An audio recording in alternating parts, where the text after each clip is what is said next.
করি।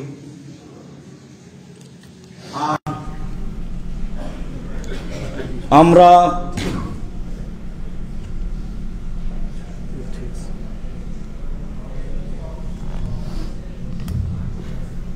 পেশাব পায়খানার পরে পানি দিয়ে পবিত্রতা অর্জন করি।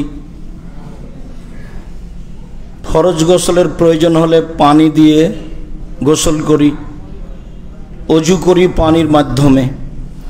তো আল্লাহ তাআলা রাসূল সাল্লাল্লাহু আলাইহি সাল্লাম বললেন, এটাই হচ্ছে তোমাদের পবিত্রতা যা আল্লাহ পছন্দ করেছেন, যার কারণে আল্লাহ তাআলা তোমাদের প্রশংসা করেছেন। তো আমাদের যদি কাপড় চোপড় জিনিসপাতি অপবিত্র হয়ে যায়, তাহলে তা কিভাবে পবিত্র করতে হবে? চলেন ধারাবাহিক কয়েকটা জিনিস আমরা দেখি। প্রথমে দেখি কুকুরের লালা আমরা কিভাবে পবিত্র করব। যদি কুকুর আমাদের পাত্রে মুখ দেয় তাহলে। আবু হুরায়রা রাদিয়াল্লাহু তাআলা আনহু বলেন, রাসূল সাল্লাল্লাহু আলাইহি ওয়াসাল্লাম বলেছেন, এদা শারিবাল কালবু মিন আহাদিকুম ফাল ইয়াগসিলহু সাবা মাররা। তোমাদের কোনো পাত্রে যদি কুকুর মুখ দেয়, তাহলে তাকে 7 বার ধৌত করতে হবে। 7 বার কেন বললেন, কি রহস্য, তা আল্লাহই ভালো জানেন। পরের হাদিসের পরে আমরা আলোচনা করি কিছু। আবু হুরায়রা রাদিয়াল্লাহু তাআলা আনহু বলেন, রাসূল সাল্লাল্লাহু আলাইহি ওয়াসাল্লাম বলেছেন, তহুরু ইনায় আহাদিকুম ইযা বালাগাল কালবু ফিহি। তোমাদের পাত্রে যদি কুকুর মুখ দেয়, তাহলে তাকে পবিত্রতার মাধ্যম হচ্ছে ফালিয়াগসিলহু সাবা মাররা, পাত্রটি 7 বার ধৌত করতে হবে। উলাহুন্না বিত্তুরাব, 7 প্রথম হলো মাটি দিয়ে। অনেক বর্ণনা এসেছে ওখরাহুন্না বিত্তুরাব, অন্যথায় শেষের বারে হবে মাটি দিয়ে। সম্মানিত দিনী ভাই বোন, রহস্য মূলত আল্লাহ রাসূলই ভালো জানেন। মানুষ তল্লাশি চালালে কিছু হয়তো বা আঁচ করতে পারে। বিদ্বানগণ অনেক কিছুই বলেছেন। তাতে বলেছেন, এমন কোনো মাধ্যম নেই যে মাধ্যম দিয়ে একবার ধুইলে কুকুরের লালার যে একটা জীবাণু রয়েছে সেটা শেষ হয়ে যাবে। তা হবে না। 6 বার পানি দিয়ে ধুইলে কুকুরের লালার জীবাণু শেষ হবে না, যতক্ষণ পর্যন্ত তা মাটি দিয়ে মেজে ধৌত না করা হয়েছে। তাহলে মাটি ছাড়া অন্য কোনো মাধ্যম দিয়ে কি হবে? হতেও পারে। তবে রাসূল সাল্লাল্লাহু আলাইহি সাল্লামের যুগে সাবান ব্যবহার হতো। সাবানের কথা হাদিসে এসেছে, কিন্তু তিনি সাবানের কথা উল্লেখ করেননি। হয়তোবা কুকুরের লালার মধ্যে যে জীবাণু আছে সেইটাকে পরিষ্কার করার একমাত্রই মাধ্যম মাটি। কেননা তিনি এক সময় বললেন অন্তত প্রথমবার মাটি দিয়ে মাজতে হবে, এক সময় বললেন অন্তত শেষের বার মাটি দিয়ে মাজতে হবে। 7 বারের শুরু অথবা শেষ মাটি হতে হবে বলে রাসূল সাল্লাল্লাহু আলাইহি সাল্লাম বলেছেন। অবশ্য হাত অপবিত্র হয়ে গেলে তাকে মাটিতে মেজে নিয়ে ধুয়ে নেওয়ার জন্য বলেছেন। তখনও তিনি মাটির কথাই উল্লেখ করেছেন, অন্য কোনো মাধ্যম থাকলেও। আমরা রাসূল সাল্লাল্লাহু আলাইহি সাল্লামের কথা এই পর্যন্ত রেখেই বলি যে তিনি যেভাবে বলেছেন সেভাবেই মেনে নেওয়া ভালো। পৃথিবীর এক শ্রেণীর মানুষ বিদ্বানদের মাধ্যমে অবগত হয়েছেন যে 3 বার ধৌত করলেই হবে। 3 বারের কথা আল্লাহ রাসূল পাত্রের ব্যাপারে, কাপড়ের ব্যাপারে ব্যবহার করেননি। অজুর সময় তিনি হাত 3 বার ধোয়ার কথা বলেছেন, পা 3 বার, কুলি 3 বার, নাকে 3 বার পানি দেওয়ার কথা বলেছেন। তবে কাপড়ে অপবিত্রতা লেগে গেলে তিনবার ধুয়ে নিতে হবে এমন কথা মুহাম্মদ সাল্লাল্লাহু আলাইহি সাল্লাম বলেননি। তারা কিছু এইভাবে বলেছেন যে আবু হুরায়রা রাদিয়াল্লাহু তাআলা আনহু বলেন আল্লাহর নবী বলেছেন 7 বার, অথচ আবু হুরায়রা রাদিয়াল্লাহু তাআলা আনহু নিজেই কুকুরের লালা লেগে গেলে তা তিনি 3 বার ধুয়েছেন। তিনি নিজে কি কাজ করেছেন আমরা সেটা ভাবতে চাচ্ছি না, তার বর্ণনা কতটুক বিশুদ্ধ সেটাও ভাবতে চাচ্ছি না। হবে যারা আলো বলেছে চৌকুস মানুষ হলেন আব্দুল্লাহ ইবনে মাসউদ, সচেতন হুঁশিয়ার বিজ্ঞ ফকিহ জ্ঞানীগুণী মানুষ হলেন আব্দুল্লাহ ইবনে মাসউদ, আব্দুল্লাহ ইবনে উমর। 7 বারের কথা তো তারা বলেননি। আবু হুরায়রা রাদিয়াল্লাহু তাআলা আনহু বলেছেন তিনি হলেন সহজ সরল সাধারণ ঘরের মানুষ, তার ফারাসাত বুঝের প্রশস্ততা জ্ঞানের প্রশস্ততা তেমন লম্বা নয়, এ বলে তারা অনেক মন্তব্য করতে চেয়েছেন। সাহাবীর ওপরে কোনো মন্তব্য করে শরীয়ত প্রযোজ্য করা আমরা কখনো বৈধ মনে করিনি। তাতে যেহেতু বুখারী মুসলিমের হাদিস, আমি বলেছি মানুষ যদি আল্লাহ রাসূলের কথা ধরা আরম্ভ করে আজ থেকে নিয়ে 20-30 হাজার বছর পরে, 5000 বছর পরে, 50,000 বছর পরে যদি রাসূল সাল্লাল্লাহু আলাইহি সাল্লামের সব কথা ধরে নেয়, সেই কথা যদি বুখারী মুসলিমের সাথে মিল না খায় তাহলে সেটা বাতিল বলে গণ্য হবে, এ কথাই ঠিক।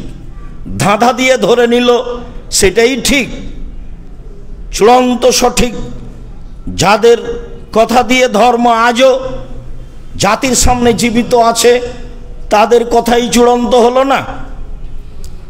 বুখারীতে যত হাদিস আছে কোনো বর্ণনাকারী যদি বাজারে বসে চা খেয়েছেন এরকম ভদ্রতা বিরোধী কোনো কর্ম হলে সে হাদিস তিনি গ্রহণ করেননি। এবং যতগুলো বর্ণনাকারী আছে সব একই মাপের, যার কারণে পৃথিবীর সব মানুষ মেনে নিয়েছেন বুখারী চূড়ান্ত সঠিক গ্রন্থ বলে। সেখানেই বর্ণিত হয়েছে যে আবু হুরায়রা রাদিয়াল্লাহু তাআলা আনহু বলেন 7 বার ধোয়া ছাড়া কুকুরের লালাতে যে জীবাণু রয়েছে তা পবিত্র হবে না, এ কথাই ঠিক। তার একবার পানি দিয়ে হতে হবে, এ কথাই ঠিক। আব্দুল্লাহ ইবনে উমর রাদিয়াল্লাহু তাআলা আনহু বলেন কানাতিল কিলাবু তুকবেলু ওয়া তুদবেরু ফি মসজিদে রাসূলুল্লাহ সাল্লাল্লাহু আলাইহি সাল্লাম ফি জামানে রাসূলুল্লাহ সাল্লাল্লাহু আলাইহি সাল্লাম ওয়া লাম ইয়াকুনু ইয়ারুশুনা ফি যালিকা শাইআন। রাসূলের যুগে কুকুর মসজিদে নববীতে এক দিক দিয়ে ঢুকতো আর এক দিক দিয়ে বের হতো। আজ না হয় স্বর্ণের মতো করে তৈরি করা আছে মসজিদে নববী, সেদিন ছিল বিগত একদিনে বুঝেছি যে মসজিদে নববী কেমন ছিল। তা ছিল লাউয়ের টাল জাংলা মাচানের মতো, ছাদ ছিল নিকটেই, পানি ভিতরে বাহিরে যা পড়তো ভিতরে তার চেয়ে বেশি পড়তো। ওখানে এটাই বলা হয়েছে আরিশন, লতা পাতা জাতীয় তরি তরকারির মাচান জাংলা যেমন তেমনই ছিল মসজিদে নববী। তো সেই মসজিদে নববীর এক দিক দিয়ে কুকুর প্রবেশ করত আর এক দিক দিয়ে বের হয়ে যেত। তখন তার চলা জায়গায়, তার শুয়ে থাকা জায়গায় পানি ছিটিয়ে দেওয়া হতো না। তাহলে কুকুরের লালা পাত্রে লেগে গেলে ধুইতে হবে যেভাবে, তার শরীর বা তার লালা মাটিতে পড়লে সেটা মসজিদ হোক না কেন সেইভাবে ধুইতে হবে না বা সতর্কতা অবলম্বন করতে হবে না। অত্র বুখারী মুসলিমের হাদিসে যা বোঝা যায়। মনে রাখা ভালো হবে যে আব্দুল্লাহ ইবনে আব্বাস রাদিয়াল্লাহু তাআলা আনহু বলেন যাকারাত মাইমুনাত, একদা রাসূল সাল্লাল্লাহু আলাইহি সাল্লাম স্ত্রী মাইমুনা বললেন যে আল্লাহর নবী ফাসবাহ রাসূলুল্লাহ সাল্লাল্লাহু আলাইহি ওয়াসাল্লাম ওয়াজিমান, একদা আল্লাহর নবী চিন্তিত অবস্থায় সকাল করলেন, মুখখান দেখে খুব চিন্তিত। আমি বললাম লাকাত ইসকান্তর হাইআতাকা মুনজুল ইয়াউমে, সকাল থেকেই সারাদিন দেখছি আপনি খুব চিন্তিত, মুখখান বিবর্ণ। বলেন তো ঘটনা কি? আল্লাহর নবী, আপনি সকাল থেকেই চিন্তিত কেন? আল্লাহর নবী বললেন, শোনো, ইন্না জিবরাইল কানা ওয়াদানি আয়াল কানে ফিল্লালাতিল বারেহা ফালাম ইয়ালকানি। জিবরাইল গত রাতে আমার সাথে সাক্ষাৎ করব বলেছেন, তিনি সাক্ষাৎ করেননি। আমা ওয়াল্লাহি মা খলাফানি, আল্লাহর কসম, জীবনে জিবরাইল আমার সাথে ওয়াদা করেছেন, সাক্ষাতের খেলাপ করেছেন এমন কোনো দিন ঘটেনি। যেহেতু ওয়াদা করেছেন, খেলাপ করেননি, সাক্ষাৎ করেছেন, আজকে তিনি সাক্ষাৎ করলেন না ওয়াদা করে, কেন তা আমি বুঝলাম না, সেই জন্য আমি চিন্তিত। ফাদাল্লা যালিকাল ইয়াউম বাদাল ইয়াউম, এইভাবে কিছু সময় পার হয়ে গেল। পার হয়ে গেলে ফাওয়াকা ফি নাফসিহি জিরো কালবিন লা তাস্তাতে ফস্তাতিন লানা, হঠাৎ তার মনে হলো আমাদের খাটের নিচে মনে হয় কুকুরের বাচ্চা আছে। কুকুরের বাচ্চা আছে মনে করে তিনি দেখলেন, ফা মারা বেহি ফা উখড়ে যা, হ্যাঁ দেখলেন ঠিকই আছে। আদেশ করা হলো, কুকুরের বাচ্চাটাকে বের করে দেওয়া হলো। ফা খাজা বেয়াদিহি মান ফানাজা আলাইহি, তিনি নিজে হাতে পানি নিলেন, যেখানে কুকুর শুয়েছিল সেখানে তিনি পানি ছিটিয়ে দিলেন। ফা আতা জিবরাইল, ছিটানো শেষ হতে না হতেই জিবরাইল চলে আসলেন। আল্লাহর নবী বললেন, আনতা ওয়াদানি আনতাল কানি লাইলাতাল বারেহাতা লাম তালখানি, আপনি আমার সাথে ওয়াদা করেছিলেন গত রাতে সাক্ষাৎ করবেন, আপনি আসলেন না কেন? এটা হলো আল্লাহর নবীর প্রথম কথা। কেমন আছেন, কি ঘটনা, কি নিয়ে এসেছেন, এগুলো কথা নয়। কথা হলো এই সাক্ষাতের সাথে সাথে গত রাতে আসার ওয়াদা করেছিলেন, আসেননি কেন? আগের বারে বললেন, আল্লাহর কসম, জীবনে জিবরাইল কোনোদিন ওয়াদা করে খেলাপ করেননি, তাই আমি চিন্তিত। বলেন আসেননি কেন? তখন জিবরাইল বলছেন, আজাল, হ্যাঁ আসেনি মানে এসেছিলাম। লাম নাদখুল বাইতান ফিহে কালবুন ওয়া তাসাবির, যেই ঘরে কুকুর এবং ছবি থাকে সেই ঘরে প্রবেশ করি না। আপনার বিছানার নিচে কুকুর ছিল, সেই জন্য ফিরে গেছি, প্রবেশ করিনি। এসেছিলাম ঠিক, ফিরে গেছিও ঠিক। রাসূল সাল্লাল্লাহু আলাইহি সাল্লাম ফাতেমার বাড়িতে প্রবেশ করেননি কুকুরের কারণ, ছবির কারণে, আর জিবরাইল রাসূলের বাড়িতে প্রবেশ করেননি কুকুরের কারণে। ওমর রাদিয়াল্লাহু তাআলা আনহু, বৃত্তশালী বড় নেতা খ্রিস্টান জনৈক ব্যক্তির বাড়িতে প্রবেশ করেননি মূর্তির কারণে। আমরা একটা আলোচনা রেখেছি ছবি ও মূর্তি, সময়ের গতিতে বিস্তারিত দেখবেন। ছবির সাথে ভালোবাসার কোনো প্রশ্নই আসে না, সেলফি এগুলো কোনো প্রশ্নই আসে না। সারা পৃথিবীর মানুষ যদি একদিকে হয়ে যায়, তবুও ছবি মূর্তির সাথে ভালোবাসার কোনো প্রশ্নই আসে না। পুতুল হোক, ছবি হোক, মূর্তি হোক, ভাস্কর্য হোক, যেটাই হোক না কেন, তার সাথে কোনো আপোষ নেই। পেপার পত্রিকা নিলেও তাকে ভিন্ন ঘরে রাখতে হবে, সব ঘরে রাখা হবে না, এ কথাই ঠিক। মূল কথাই ফিরে যায়। এখন এখানে জিবরাইল আসবেন ঘরে, তো যেখানে কুকুর ছিল সেই জায়গায় পানি ছিটাতে হলো, তাহলে জিবরাইলের বিষয়টি আরো ভিন্ন। কুকুর মসজিদে প্রবেশ করলো, তাতে পানি ছিটাতে হলো না।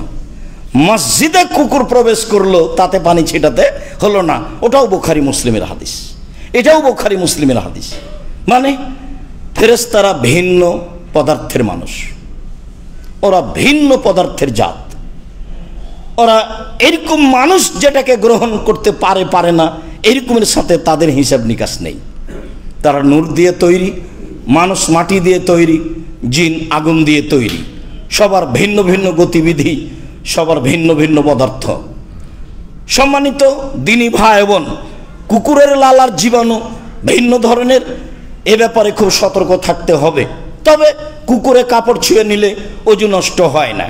কুকুর যদি কোনো জায়গায় বসে থাকে, তাহলে সেই জায়গা অপবিত্র হয়ে গেছে এমন বোঝা যায় না বুখারী মুসলিমের হাদিসে, কেননা সেখানে আল্লাহর নবী পানি ছিটিয়ে দিলেন না। কিন্তু যেখানে কুকুরের বাচ্চা ছিল বিছানার নিচে, সেখানে তিনি নিজে হাতে পানি ছিটালেন। অবশ্যই কোনো রহস্য কারণ রয়েছে। চলেন পরের কথাই যাই। পেশাব, পেশাব থেকে পবিত্রতা অর্জনের ব্যাপার।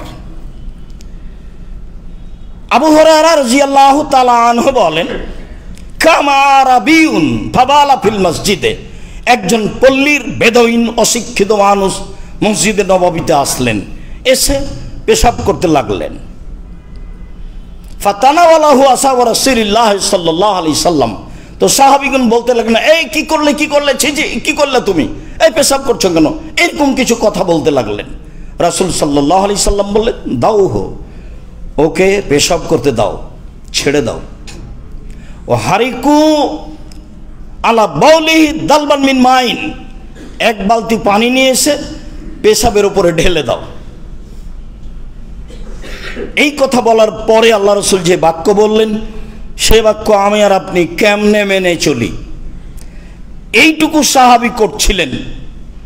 তখন আল্লাহ রসুল বললেন, শোনো, ইন্নাম বৈস্তুম মুয়াসসিরিনা, তোমাদেরকে পাঠানো হয়েছে মানুষের সাথে সহজতা করার জন্য। অলাম তুবাসু মুয়াসসিরিনা, তোমাদেরকে মানুষের সাথে কঠোরতা করার জন্য, মানুষ বেকায়দায় পড়ে যাবে এইরকমের জন্য তোমাদেরকে পাঠানো হয়নি। চলাতে ফিরাতে, চাকরিতে বাকরিতে, যে কোনো জীবনে, বাসে গাড়িতে, বহু জায়গায় আমি আর আপনি কঠোর হয়ে বসি। আরবিরাও খুব কঠোর দেখা যায় সময়ের গতিতে। এমনভাবে দেখেছি যে একটা মহিলা মানুষ ওই পাথরে চুমা দিবে, সেই জন্য চলে গেছে সবাকে ডিঙ্গিয়ে, তাকে একবারে ধরে বের করে দিয়েছে, তাকে চুমা দেওয়ার মতো সুযোগও দেয়নি। আবার এখান দিয়ে ঢোকা নিষেধ আছে, তো ঢুকেই গেছে, এখন আবার তাকে ধরে বের করে নিয়ে এসে বলেছে ওখান দিয়ে যাও। মানে ঢুকে গেছে, যে রাস্তা দিয়ে ঢুকতে হতো সে রাস্তা দিয়ে ঢুকেনি, সেই জন্য ধরে এখন বলে যেটা দিয়ে ঢুকতে হতো সেটা দিয়ে যাও। অথচ ওখানে চলে গেছে ওখানে, ঘুরে আবার আসতে বলছে যেখানে সেখানে, এখানে আসতে বলবে তো ভিন্ন রাস্তা দিয়ে। এখন এইটা কতটুকু সহজতা, এইটা কতটুকু কঠোরতা, সাহাবীগণ তো বললেন, এই থামো থামো থামো, এরকম একটা বোঝা যাচ্ছে। তাকে কিছু বলতে লাগলেন, ছি ছি ছি, মসজিদে পেশাব করছো কেন, এরকম কিছু শব্দের ভাবে বোঝা যাচ্ছে। আরো একটা হাদিস আসছে, তখন আল্লাহ রসুল বললেন, ছাড়ো, পেশাব করতে দাও। তারপরে তিনি বললেন, দেখো, তোমাদেরকে পাঠানো হয়েছে মানুষের সাথে সহজতা করার জন্য, মানুষের সাথে কঠোরতা করার জন্য নয়। কে যে কোনো জায়গাতে স্বাভাবিকভাবে একটা মানুষকে বেকায়দায় ফেলার চেষ্টা করবেন না। সামান্য সুবিধার জন্য তাকে, সামান্য সুবিধার জন্য, নিজের সামান্য সুবিধার জন্য তাকে এরকম একটা কঠিনতা বিপদে ফেলে দিবেন। সে গরিব মানুষ হোক, সে ভ্যানওয়ালা হোক, সে রিক্সাওয়ালা হোক, সে যে হোক না কেন, আপনার ক্ষমতা থাকলেই সামান্য ব্যাপারে তাকে বেকায়দায় ফেলবেন। মনে রাখতে হবে, বুখারী মুসলিমের বাক্য দিয়ে চিরদিনের জন্য হারাম। সম্মানিত ভাই বোন, আনাস রাদিয়াল্লাহু তাআলা আনহু বলেন, ইন্না কুন্না নাহানু ফিল মসজিদে মা নবী সাল্লাল্লাহু আলাইহি সাল্লাম, একদা আমরা এরকম বসেছিলাম মসজিদে নববীতে, অনেক মানুষ বসে আছি মসজিদে নববীতে। ফাজা আরাবিয়ুন, একজন পল্লীর বেদুইন অশিক্ষিত মানুষ আসলো। ফাকামা, ইয়া বলো, ও দাঁড়িয়ে পেশাব করতে লাগলো মসজিদে। তাহলে এটা তাদের স্বাভাবিক ব্যাপার ছিল, এটা তাদের কাছে ভারী কোনো ব্যাপার ছিল না।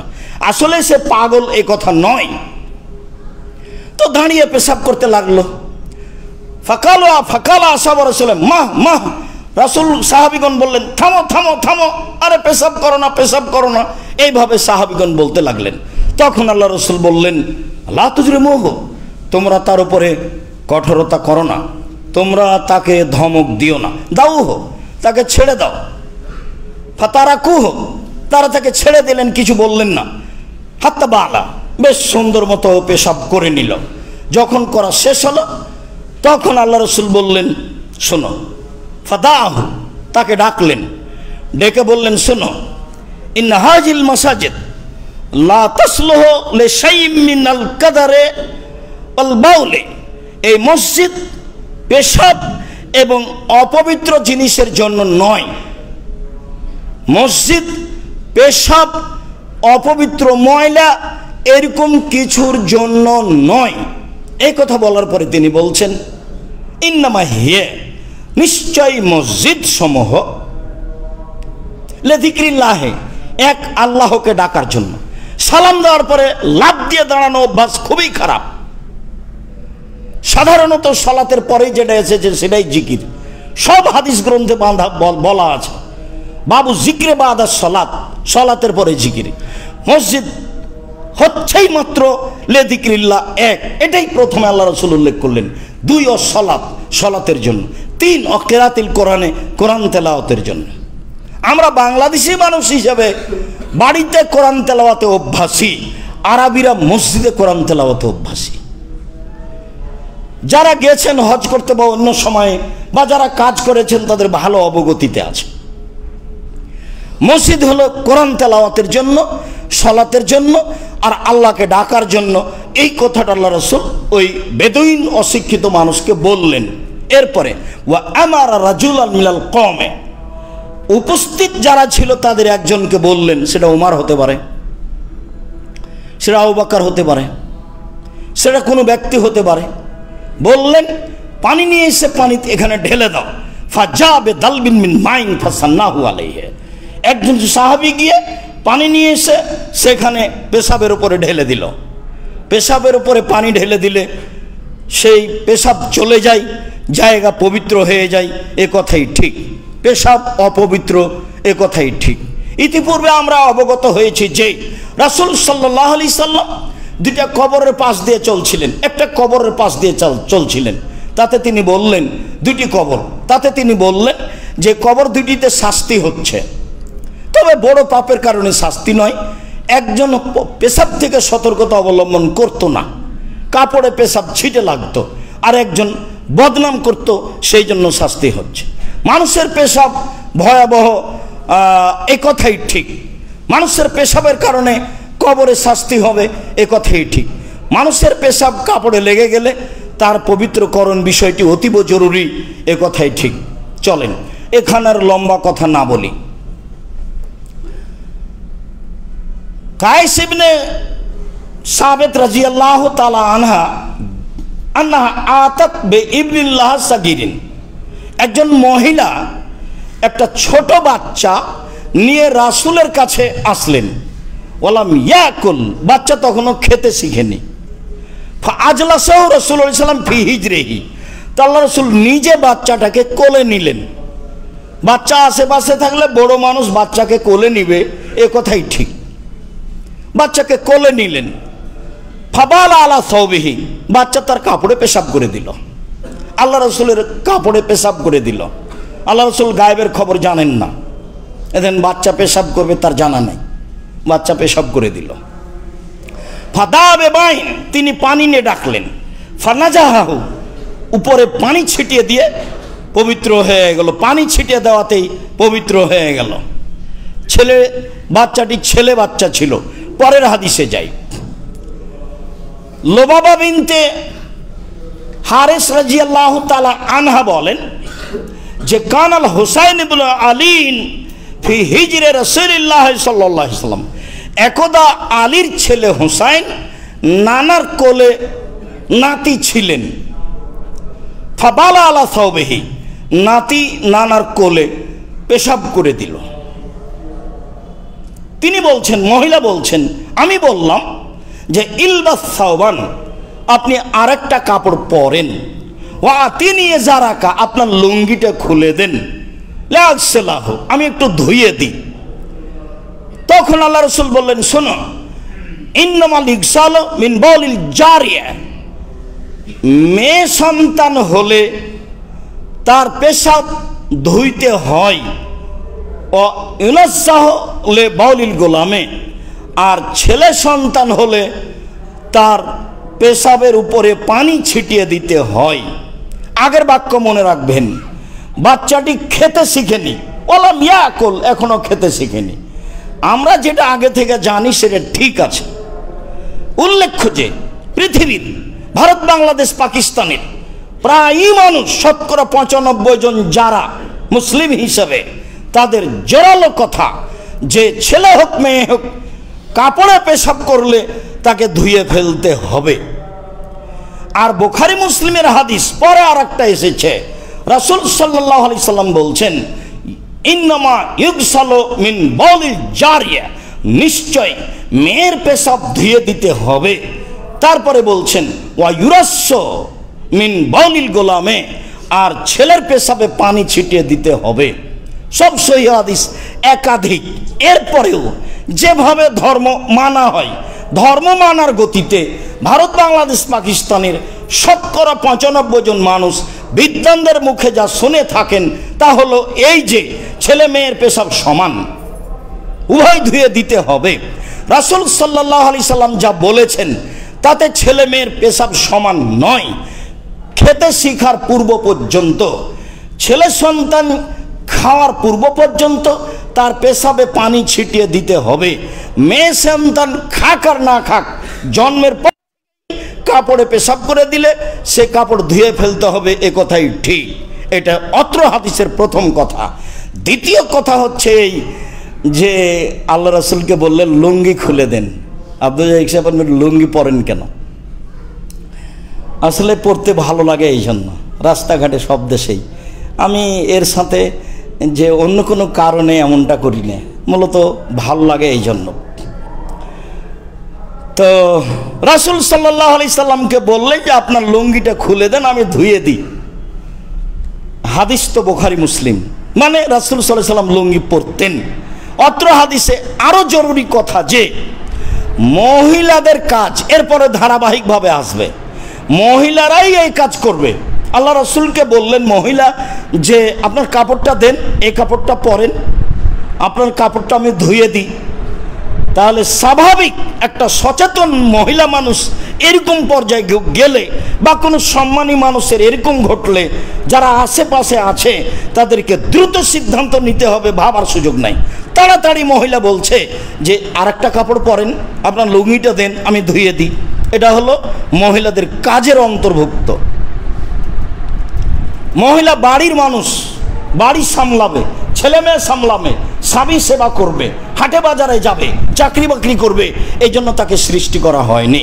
যখনই মহিলারা মাঠে যাবে, অধিকার চাইবে, না বুঝেই, ও তো পড়াশোনা জানে না, অধিকার তার হলে হয়ে গেল। অধিকার যে কি? অধিকার মানে যে না অন্যায় অবিচার এসবগুলো অধিকারের না। এটা হলো যেটা তার কাজ, সেখানে থাকলে সে সম্মান সহকারে বসবাস করতে পারবে। সম অধিকার নয়, মর্যাদা চাই। যাওয়ার সময় একটা বই দেখবেন, বইয়ের নাম সম অধিকার নয়, মর্যাদা চাই। আসলে সম অধিকার কেন চাইব? আমাদের যেটা মান সম্মান আল্লাহ দিয়েছেন, যেটা রাসূল সাল্লাল্লাহু আলাইহি সাল্লাম দিয়েছেন, সেটা আমাদের প্রয়োজন। বুঝে আমল করার চেষ্টা করি। সম্মানিত ভাই বোন, আল্লাহুম্মা সাল্লি আলাইহি, আল্লাহুম্মা বারিক আলাইহি।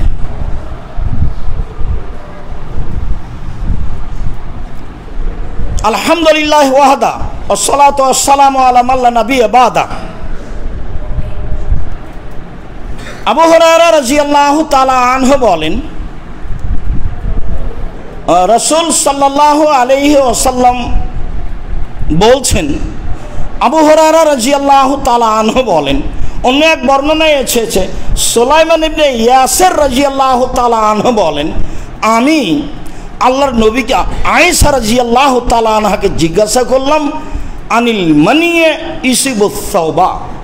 আয়েশা রাদিয়াল্লাহু তাআলা আনহা, আপনি একটু বলেন তো, শুক্র বীর্য যদি কাপড়ে লেগে যায় তাহলে কি করতে হবে?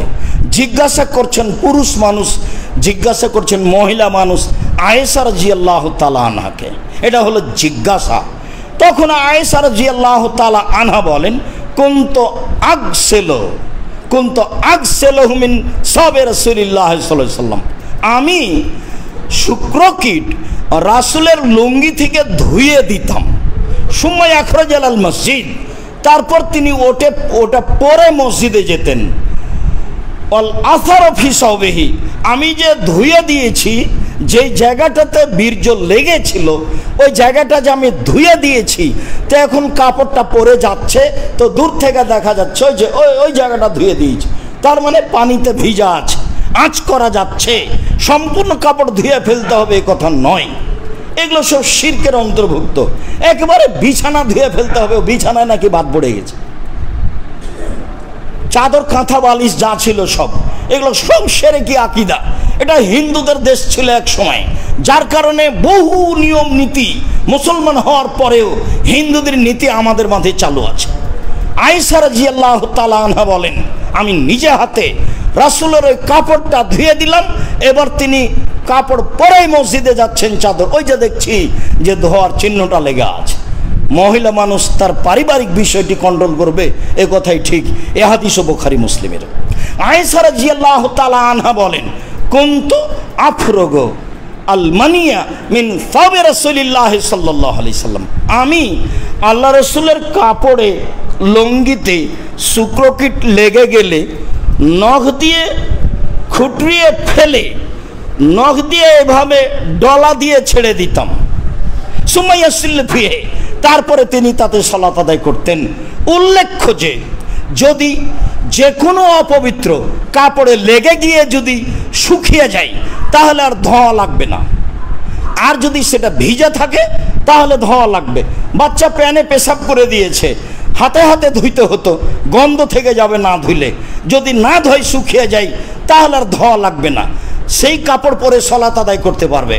মহিলা মানুষের কাপড়ে বাচ্চা পেশাব করে দিয়েছে, তখনই ধুয়ে ফেলতে হবে, নইলে গন্ধ আছে।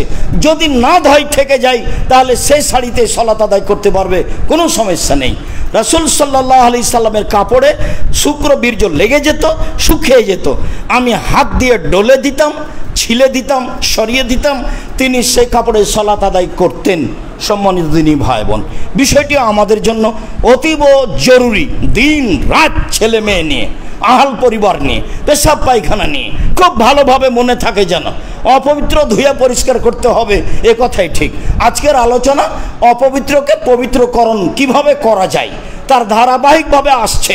এখন আমরা শুক্রকীটে আছি, এই দিয়ে আমরা বলছি যে যে কোনো অপবিত্র কিছু লেগে গেলে যদি ভিজা থাকে ধুয়ে দিতে হবে, যদি শুকিয়ে যায় কোনো ময়লা লেগে থাকলে সরিয়ে দিতে হবে, অন্যথায় সে পবিত্রতার অন্তর্ভুক্ত, অন্যথায় তা পবিত্রতার অন্তর্ভুক্ত। এ নিয়ে আর দুশ্চিন্তা ভোগ করতে হবে না, কি যে হয় কি যে হলো, কি যে হয় কি যে হলো, এরকম কোনো হিসাবে এখানে রাখতে হবে না। তারপরের চলেন যাই, ঋতু, হায়েজের রক্ত। আসমা বিনতে আবি বকর রাদিয়াল্লাহু তাআলা আনহা বলেন, কালাত ইমরাতুন, একজন মহিলা আল্লাহ রাসূলকে বলছে, আল্লাহর নবী, আর আইতা এহদানা এজা আসাবা সাওবাহা দাম মিনাল হাইজে, আমাদের কাপড়ে যদি ঋতুর রক্ত লেগে যায় কাইফা তাসনাও, তাহলে আমরা কি করব? মহিলা কি করতে পারে? আমাদের কাপড়ে যদি ঋতুর রক্ত লেগে যায় তাহলে আমরা কি করতে পারি, আমরা কি করব? তখন রাসূল সাল্লাল্লাহু আলাইহি ওয়াসাল্লাম বলছেন, এদা আসাবা সাওবা এহদা কুন্না আল দাম মিনাল হাইজে, তোমাদের কাপড়ে যদি কারো ঋতুর রক্ত লেগে যায়, তোমাদের কাপড়ে যদি কারো ঋতুর রক্ত লেগে যায়, ফাল তাকরেসহু, সেজন্য নখ দিয়ে খুঁটে খুঁটে তা সরিয়ে দেয়, সুম্মাল তানজেহু, তারপরে পানি তার উপরে ছিটিয়ে দেয়, সুম্মাল তুসাল্লি ফিহে, তারপরে সেই কাপড়েই সালাত আদায় করবে। তাহলে আগের আলোচনা আবার ফিরে নিয়ে আসতে হবে। যদি ঋতুর রক্ত লেগে থাকে, কাঁচা হয়ে থাকে, শুকিয়ে না যায়, ভিজা দেখা যায়, তাহলে তা ধুইতে হবে। তখন ধোয়াটা হলো আঙ্গুল দিয়ে ভালো করে করে ডলে ধুইতে হবে, আর যখন শুকিয়ে গেছে তখন আঙ্গুল দিয়ে ডলে দিতে হবে, তারপরে পানি ছিটিয়ে দিতে হবে, তারপরে তাতে সালাত আদায় করে নিতে হবে। তবে ঋতুর রক্ত অপবিত্র, এ কথাই ঠিক। ধারাবাহিকভাবে যা চলছে সবই অপবিত্র, এ কথাই ঠিক। সম্মানিত দিনী ভাই বোন, মহিলাদের ঋতুর রক্তের ব্যাপারে রাসূল সাল্লাল্লাহু আলাইহি সাল্লাম এভাবে বললেন, যদি শুকিয়ে যায় তাহলে নখ দিয়ে ডলে দিবে, তাতে সালাত আদায় করবে, কোনো সমস্যা নেই।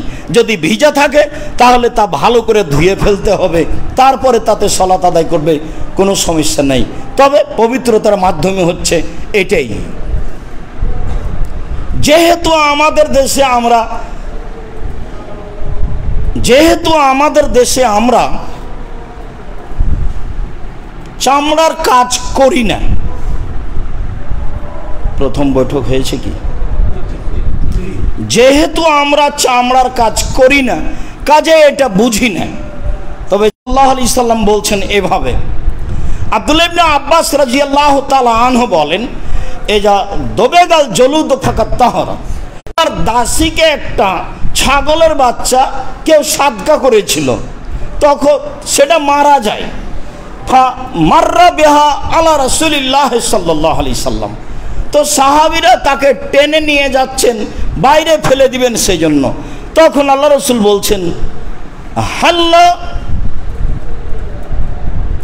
হাল্লা তাদখুলু ইহাবাহা, তোমরা তোমার চার চামড়াটা খালিয়ে নিচ্ছ না কেন? ফাতাবাক্তমুহু ফান্তাফাতুম বিহি, তোমরা সেটাকে পাকা করে নিবা, তারপরে সেটাতে উপকৃত হবা। তখন সাহাবীগণ বলছেন, ইন্না হাজিহি মাইতা, আল্লাহ রাসূল তো মারা গেছে, এটা তো মরা প্রাণী, এর চামড়া কি করে নিব? তখন আল্লাহ রাসূল বলছেন যে হুররিমা আকলুহা, এটা খাওয়া হারাম, তার চামড়া বৈধ। যদিও আমাদের দেশে মানুষ বলে যে এত বড় গরুটাই মারা গেল, সেটাই সহ্য হবে আর চামড়াটাই সহ্য হবে না, বা চামড়া খুলে নিলে আরও পাঁচজন খারাপ দৃষ্টিতে দেখবে যে অবাক মানুষ মরা গরুটাকে খালিয়ে চামড়া নিয়ে নিল। রাসূল সাল্লাল্লাহু আলাইহি সাল্লাম এভাবে বলছেন। মাইমুনা রাদিয়াল্লাহু তাআলা আনহা বলেন, মারা রিজালুন মিন কুরাইশিন, কুরাইশের কিছু লোক রাসূলের সামনে দিয়ে যাচ্ছিলেন, এজুরু সাআতান কাল হেমারে, ওরা একটা ছাগল টেনে নিয়ে যাচ্ছিল, গাধা মারা গেলে যেভাবে টেনে নিয়ে যায়, তা আল্লাহ রাসূলের সামনে দিয়ে টেনে নিয়ে যাচ্ছে। তো আল্লাহ রাসূল বলছেন যে কি ব্যাপার, তোমরা এভাবে টেনে নিয়ে যাচ্ছ কেন? তোমরা ওর চামড়া খালিয়ে নাও, তা দিয়ে তোমরা উপকৃত হবে। তখন সাহাবীগণ বলছেন, এ মারা গেছে। তখন রাসূল সাল্লাল্লাহু আলাইহি সাল্লাম বলছেন, ইউতাহিরু আল মাউ আল কারাদু, পানি এবং সালাম নামক গাছের পাতা, সালম নামক গাছের পাতা, পানি এবং সালম নামক গাছের পাতা দিয়ে একে পবিত্র করা যাবে, কোনো সমস্যা নেই। রাসূল সাল্লাল্লাহু আলাইহি সাল্লামের স্ত্রী সাউদা রাদিয়াল্লাহু তাআলা আনহা বলেন, কানাত লানা শাআতুন, আমাদের একটা ছাগল ছিল, ফামাতাত, সাউদা বলছেন আল্লাহ রাসূলের স্ত্রী, আমাদের একটা ছাগল ছিল, ছাগলটি মারা গেল, ফাদাবাগনা মাসকাহা, আমরা তার চামড়াটা পাকা করলাম। মানে মহিলা মানুষ নিজে বলছে, আমরা তার চামড়াটা পাকা করলাম। আমাদের দেশে এই কাজ মহিলারা তো বহুদূরের কথা, পুরুষই করে না। সাউদা রাদিয়াল্লাহু তাআলা আনহা বলেন, এটা আমরা পাকা করলাম, পাকা করার পরে মা জিলনা নানবেজু ফিহা তাশরাশান্নান, এতে আমরা খেজুর ভিজাতে লাগলাম। তাহলে চামড়া পাকা হয়ে গেলে তাতে পানি থাকলে কোনো সমস্যা নেই, সমস্যা নেই, কথাই ঠিক। তাতে আমরা খেজুর ভিজাতে লাগলাম, পানি দিয়ে খেজুর ভিজে রাখি, রাখতে রাখতে রাখতে সান্নান, এটা কালো হয়ে গেল, বেশ মজবুত হয়ে গেল, চলছে কতদিন থেকে আছে। মাইমুনা রাদিয়াল্লাহু তাআলা আনহা বলেন, রাসূল সাল্লাল্লাহু আলাইহি সাল্লাম জা মিন গাজওয়াতে তাবুকা ইলা আহলি বাইতিন, তাবুকের যুদ্ধে গিয়ে, যুদ্ধ শেষে একটা অমুসলিম বাড়িতে গেলেন, একটা অমুসলিম বাড়িতে গিয়ে ফায়জা, হঠাৎ দেখলেন যে সামনুন মুআল্লাকাতুন, একটা মশক পানি ভর্তি ঝুলন্ত আছে। ফাসাল আল মা, দেখে তিনি পানি চাইলেন, ওরা কিন্তু অমুসলিম। আল্লাহ রাসূল দেখে পানি চাইলেন, তারা বলল, আল্লাহ রাসূল এ তো মরা প্রাণী, মরা প্রাণী দিয়ে এটা বানানো আছে। তখন আল্লাহ রাসূল বললেন, এদা ধোবেগা ফাকাত তাহরা, যখন তাকে পাকা করা হয় তখন তা পবিত্র হয়ে যায়। তাহলে চামড়া যদি পাকা করা হয় সেটা পবিত্র হয়ে যায়, তখন তাতে অপবিত্রতার আর কিছু থাকে না। চলেন এবার জুতা স্যান্ডেলে যদি পেশাব পায়খানা ময়লা কিছু লেগে যায় তাহলে কি হবে? আবু হুরায়রা রাদিয়াল্লাহু তাআলা আনহু বলেন যে রাসূল সাল্লাল্লাহু আলাইহি সাল্লামের যুগে ওয়াতিনা আলাল আদা, রাসূলের যুগে আমাদের জুতা স্যান্ডেলে ময়লা লাগতো, পেশাব পায়খানা লাগতো।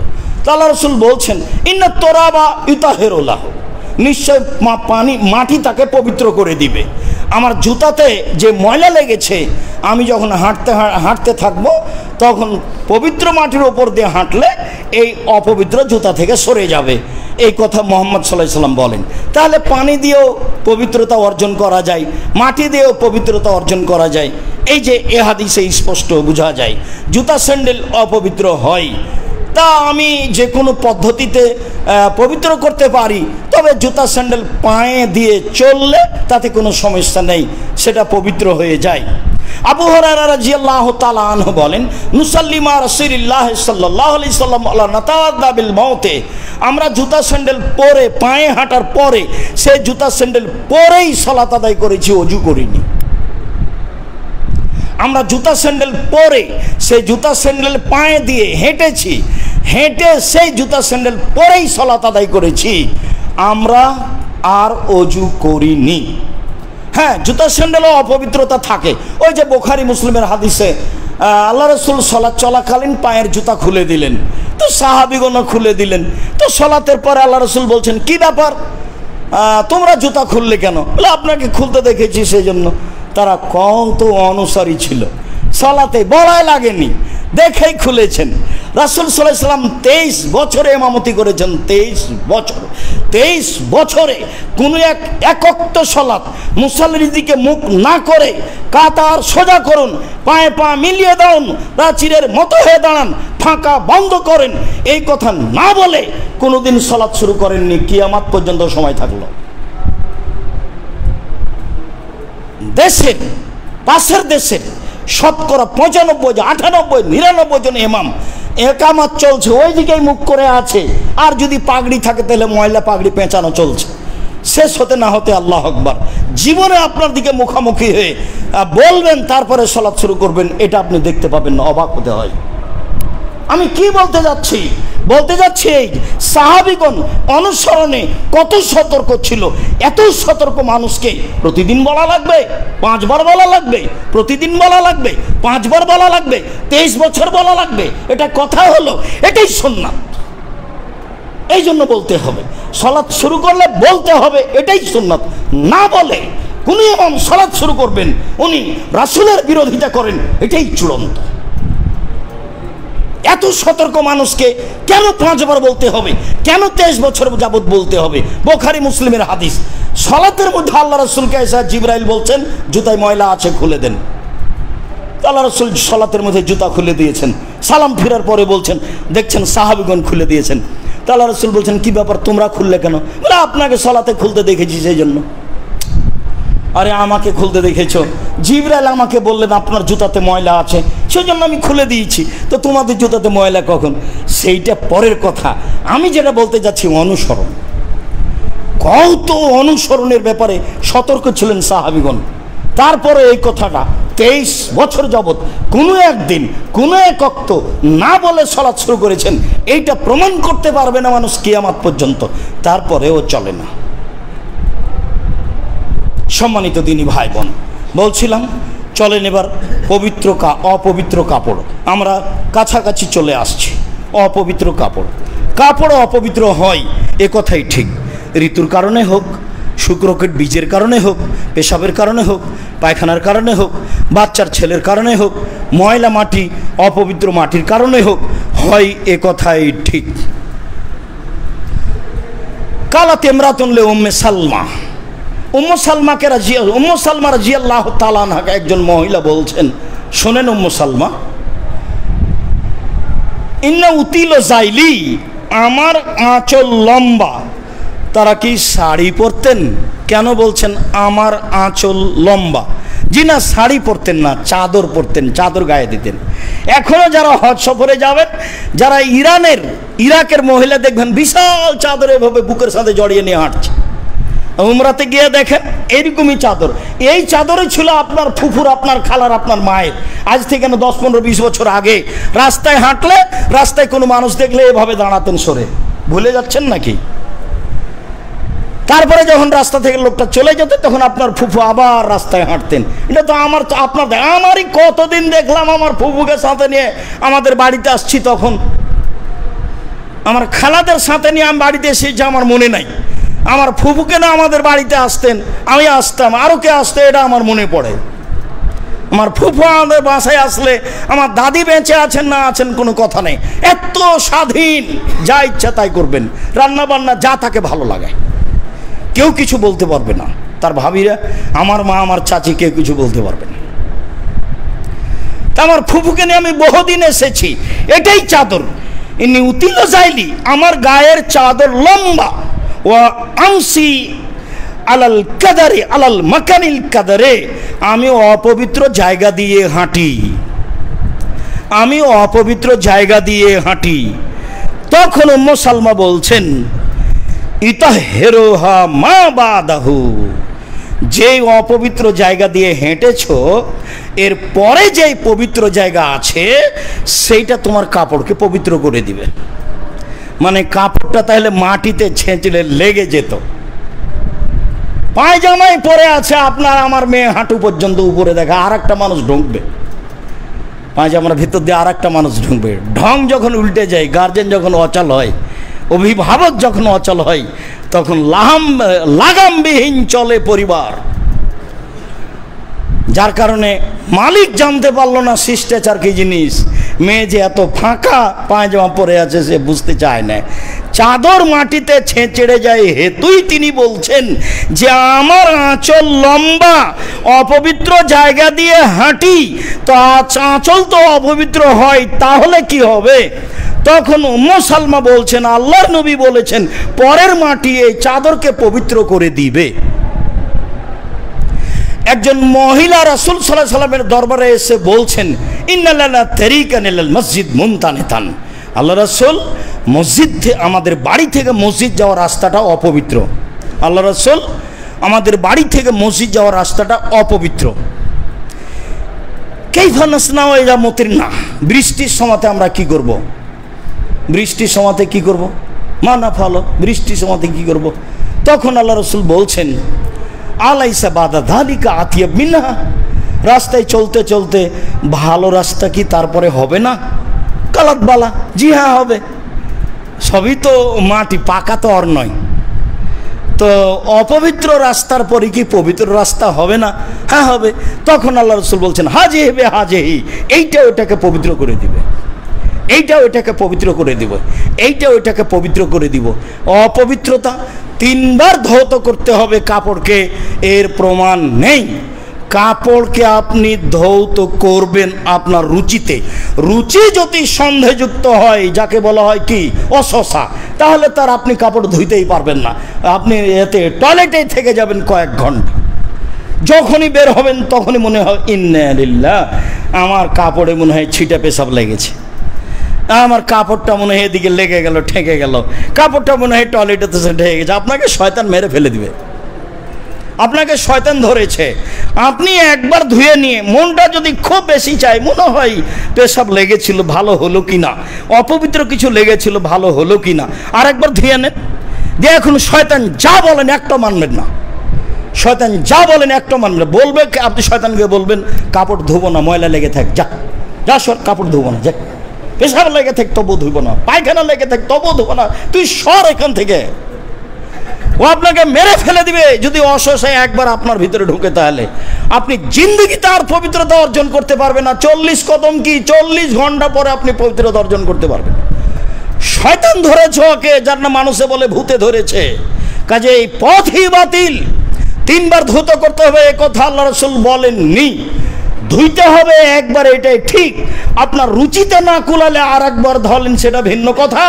5 বার 7 বার ধুইতে হবে এ কথা আল্লাহ রাসূল বলেননি। পেশাব পায়খানা লেগে যাও, কাপড় যদি মাটি দিয়ে ঘেঁষে যায় তাহলে পবিত্র হয়ে যায়, এ কথাই রাসূল সাল্লাল্লাহু আলাইহি ওয়াসাল্লাম বলেছেন। পবিত্রতা অর্জন করতে গিয়ে আপনাকে আর আপনার স্ত্রীকে শয়তান যেন বেকায়দায় না ফেলে। আপনার ছেলের পেশাবে, আপনার মেয়ের পেশাবে, পেশাব পায়খানার দুর্গন্ধে, এগুলো যেন আপনাকে বেকায়দায় না ফেলে। অতীব জরুরি আলোচনা ছিল আমাদের। পেশাব পায়খানা লেগে গেছে, শুকিয়ে গেছে, আর কোনো সমস্যা নেই।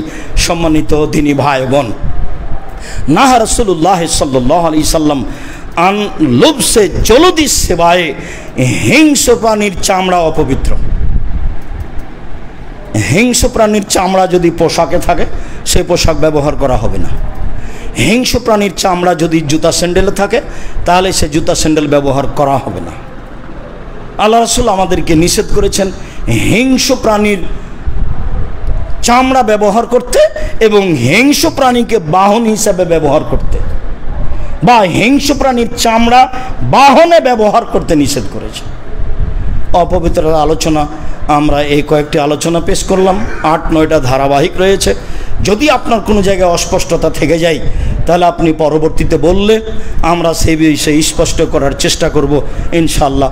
সম্মানিত দিনী ভাই বোন, আমরা আপনাদেরকে এখানে এসে যেটা বলছি, প্রথম কথা হলো এই, আসলেই আমরা আপনাদেরকে চূড়ান্ত সঠিক ধর্ম দেওয়ার সুবাদেই জুমার দিন আন্তরিকভাবে এখানে ডাকি।